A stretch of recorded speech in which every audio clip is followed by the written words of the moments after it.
नमस्कार, मैं हूं धर्मेंद्र। आप देख रहे हैं online news India. Uttar Pradesh में दो शब्द जो कि योगी आदित्यनाथ की तरफ से, बीजेपी की तरफ से और उनके समर्थकों की तरफ से खूब सारे प्रयोग किए जाते हैं। वो शब्द क्या है? उत्तर प्रदेश को उत्तम प्रदेश बना दिया है और दूसरा है कि उत्तर प्रदेश में रामराज आ गया है। ये दो शब्द खूब इस्तेमाल किए जाते हैं, लेकिन उत्तर प्रदेश में दो कानून ऐसे, दो धाराएं ऐसी हैं जिनका खूब इस्तेमाल होता है। एक है यूएपीए का केस दर्ज करना और दूसरा है देशद्रोह का केस दर्ज करना। ये दो केस उत्तर प्रदेश में खूब लगते हैं, थोक के भाव में लगते हैं। और अब जो है मामला, जो देशद्रोह का केस दर्ज हुआ है, वो उत्तर प्रदेश के गवर्नर रहे, राज्यपाल रहे, उस शख्स के ऊपर जो है वो देशद्रोह का मुकदमा लगाया गया। क्या कहेंगे इसको? वो शख्स जिसके ऊपर उत्तर प्रदेश का जिम्मा था, जो शख्स उत्तर प्रदेश को गवर्नर के रूप में चला रहा था, उस शख्स के ऊपर जो है वो देशद्रोह का कानून लगा दिया है। अब क्या कहें इसको? क्या वो शख्स जो है, किसी आम व्यक्ति की बात हो तो आप छोड़ दीजिए उसको, आम व्यक्ति की बात है, समझ में आता है, कोई और विरोधी हो उसका भी समझ में आता है। लेकिन जो शख्स उत्तर प्रदेश का गवर्नर रहा है, वही शख्स आज उत्तर प्रदेश की सरकार की नजर में देशद्रोही हो गया। यह बड़ा अहम सवाल है। और जब ऐसा कुछ हो सकता है तो फिर बात आगे कहने के लिए, बताने के लिए, सुनने के लिए ज्यादा कुछ बचती नहीं है। ये खबर आप देखिए, उसके बाद में आपको पूरी खबर तफसील से बताएंगे भी।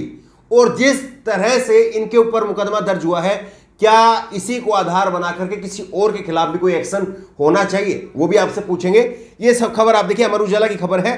पूर्व राज्यपाल पर देश राजद्रोह का मुकदमा, अजीज कुरैशी ने आजम खान के मसले को शैतान और इंसान की लड़ाई बताया, भाजपा नेता की शिकायत पर रिपोर्ट दर्ज। ये अमर उजाला की खबर है।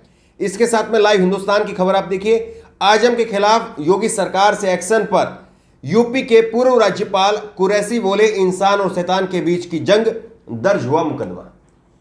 तो ये अजीज कुरैशी जो है वो गवर्नर रहे हैं और ये आजम खान के घर पर पहुंचे थे। आजम खान के घर पर पहुंचने के बाद में इन्होंने मीडिया से बात की, पत्रकारों से बात की, और वहां पर पत्रकारों से बात करने के बाद में इन्होंने कहा कि ये इंसान और शैतान के बीच की लड़ाई है। और ये इसके बाद में जो है इनके ऊपर ये राजद्रोह का केस दर्ज कर दिया गया। ये कहा गया, मीडिया के तबके में ये चलाया जा रहा है कि इन्होंने योगी को शैतान कहा। इन्होंने कहीं पर भी योगी का नाम नहीं लिया, कहीं पर भी योगी सरकार नहीं कहा, लेकिन इन्होंने कहा कि इंसान और शैतान के बीच की लड़ाई है। और इसके बाद में जो है इनके ऊपर मुकदमा दर्ज कर दिया गया। आपको पहले जरा बता देते हैं इन्होंने अपने बयान में कहा क्या था, शब्द सर, उसके बाद में आपको सुना भी देंगे। इन्होंने कहा कि जहां सरकार पीछे लग जाती हो, कोर्ट तक मजबूर कर दिए जाएं, एक के बाद एक मुकदमे कायम किए जाएं, पीछे सरकार लग जाए, तो ये शैतान और इंसान के बीच की लड़ाई है, राक्षसों की लड़ाई है, शैतानों की लड़ाई है, खून पीने वाले दरिंदों की लड़ाई है। एक तरफ वो है, एक तरफ इंसान है। जो हो रहा है वो होना है, आगे क्या होता है वो देखते हैं। ये जो है इन्होंने कहा था। आप एक बार जरा इनको सुनिए और उसके बाद में आपको प्रधानमंत्री नरेंद्र मोदी का 2013 का एक इंटरव्यू का एक हिस्सा आपको सुनवाएंगे, जहां पर वो एक धर्म विशेष के लोगों के लिए बोलते बोलते क्या कुछ बोल गए थे, वो हिस्सा आपको सुनाएंगे। पहले आप अजीज कुरैशी साहब को सुनाएंगे। जहां सरकार लगी पीछे हो, जहाँ कोर्ट तक मजबूर कर दिए जाए, मतलब आगे एक के बाद एक मुकदमे कायम किए जाए, जो छोड़ा जाए तो फिर पीछे गवर्नमेंट लग जाए दोबारा रिवाइव कराने के लिए उसको आगे।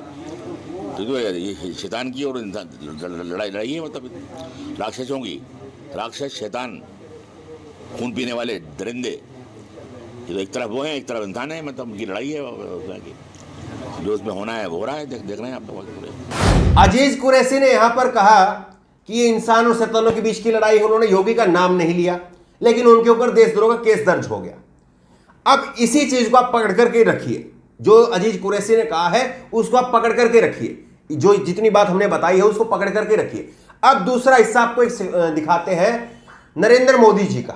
नरेंद्र मोदी जी 2013 में उनसे पूछा गया था एक इंटरव्यू के दौरान कि आप ये बताइए कि 2002 में जो गुजरात में दंगे हुए थे, क्या उसको लेकर के आपके मन में कोई पछतावा है? आप कोई माफी मांगना चाहेंगे? आप किसी तरह से भी उस घटना की ओर लेकर के कोई खेद व्यक्त करते हैं, कोई दुख प्रकट करते हैं? यह सवाल था। और इस पर नरेंद्र मोदी का जवाब क्या था?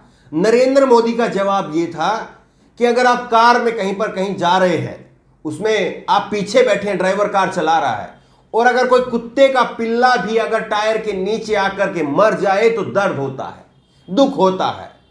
ये कुत्ते का पिल्ला शब्द उन्होंने इस्तेमाल किया था।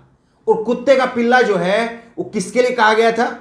सवाल जब आप समझेंगे, सवाल जब आप सुनेंगे तो आपको पता चल जाता है सवाल क्या था, वो हमने आपको बता दिया। अब ये बताइए कि उत्तर प्रदेश में एक तरफ जो है वो योगी आदित्यनाथ की सरकार के लिए, अगर उन्होंने योगी आदित्यनाथ का नाम नहीं लिया, यहां पर अजीज कुरैशी ने योगी आदित्यनाथ का नाम नहीं लिया था, लेकिन योगी आदित्यनाथ की सरकार जो है वो अजीज कुरैशी के ऊपर देशद्रोह का मुकदमा इसलिए दर्ज कर देती है कि उन्होंने इंसान और शैतान के बीच की लड़ाई कही, और ये शैतान जो है योगी आदित्यनाथ की सरकार को कह रहे हैं, ये यहां पर कह रहे हैं। तो यहां पर ये नाम नहीं ले रहे, लेकिन उन्होंने देशद्रोह केस दर्ज कर दिया क्योंकि ये मान रहे हैं कि इन्होंने शैतान कहा है सरकार को। यहां पर ये बात है। अब दूसरी तरफ के हिसाब देखिए, दूसरी तरफ ये हो रहा है कि नरेंद्र मोदी जी कहते हैं कुत्ते का पिल्ला भी अगर मर जाए तो दर्द होता है। अब यहां पर भी उन्होंने नाम नहीं लिया कि वो मुसलमान का नाम ले रहे हैं, लेकिन कह किसके संदर्भ में है? अगर यहां पर संदर्भ निकाला जा रहा है, यहां पर जो है वो योगी आदित्यनाथ को सीधे दिखाया जा रहा है, तो यहां पर भी आप देखिए कि सीधे किसको कहा जा रहा है। और यहां पर एक गवर्नर एक मुख्यमंत्री के लिए, एक सरकार के लिए बात कर रहा था, और यहां पर एक मुख्यमंत्री वो अपनी जनता के लिए बात कर रहा है।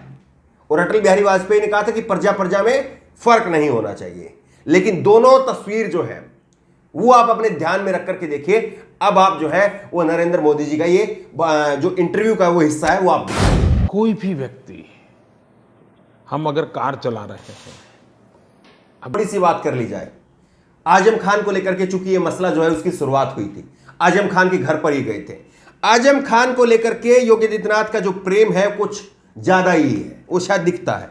ये जागरण की खबर आप देखिए, 81 मामलों में 81 मुकदमों में मिली जमानत, फिर भी जेल से नहीं छूट पा रहे सांसद आजम खान। सांसद हैं वो, उसके बावजूद जो है वो जेल के अंदर है। ये पत्रिका की खबर आप देखिए, आजम खान के खिलाफ 90 में से कुल 86 केस में मिली जमानत। अब बस 2 केस हाईकोर्ट में और 2 रामपुर जिला कोर्ट में विचाराधीन है। सिपाहियों को आजम खान परिवार से जेल से जल्द बाहर आने की जो है वो उम्मीद जगी है। तो ये जो है मामला आप देखिए, 90 मुकदमे दर्ज हैं आजम खान के ऊपर, और 90 में से 86 मुकदमों में जमानत मिल चुकी है, केवल 4 मुकदमे उनके ऊपर है, और उसके बाद में भी वो जेल के अंदर है। ये आजम खान के लिए क्या कहेंगे आप? अब दूसरा आप देखिए, ये लाइव हिंदुस्तान की खबर है, 6 दिसंबर 2020 की खबर है। आजम खान के पिता के नाम पर बने पार्क का योगी सरकार ने नाम बदला। योगी सरकार ने नाम बदल दिया कि आजम खान के पिता है, उनके नाम पर पार्क बना, बदल दीजिए इसको। वो नाम तो खैर वो कई चीज़ों के बदल चुके हैं, और नाम बदलने के लिए तो प्रसिद्ध भी हैं। तो किस तरह से देखिए आजम खान को लेकर के उनका प्रेम जो है वो जग जाहिर है। लेकिन यहां पर 2 तस्वीरें हमने पेश की हैं। क्या आपको लगता है कि इन 2 तस्वीरों में क्या कोई वाकई समानता है, या फिर ये नहीं, ये दोनों बिल्कुल अलग अलग बातें हैं, इनमें कहीं पर कोई समानता वाली बात नहीं है? आप इस चीज को, इस खबर को कहां तक समझ पाए? अगर आपको लग रहा है कि ये खबर वाकई सही है, इस खबर को सही तरीके से जो है वो रखा गया है, तो इस खबर को आगे तक पहुंचे, ताकि लोग भी जो है वो समझ सके कि कहां पर क्या हो रहा है और कहां पर क्या हो रहा था, अभी क्या हो रहा है और तब क्या हुआ था, लेकिन तब ये नहीं हुआ था जो अब हो रहा है। समझ रहे हैं आप? अगर आप समझ रहे हैं और आपको लग रहा है कि ये समझना देश के लोगों के लिए जरूरी है, ये खबर लोगों के लिए जरूरी है, तो इस खबर को आगे तक पहुंचाइए। इस खबर को लेकर आपकी जो भी राय हो नीचे कमेंट बॉक्स में अपनी राय जरूर दें, और इसी तरह की तमाम खबरों के लिए ऑनलाइन न्यूज़ ऐप सब्सक्राइब करें, साथ में जो बेल आइकन है घंटी उसको जरूर दबाएं, ताकि जैसे कि वीडियो अपलोड करें उसकी नोटिफिकेशन आपको तुरंत मिल सके। धन्यवाद। चैनल को सब्सक्राइब करें और घंटी जरूर दबाएं।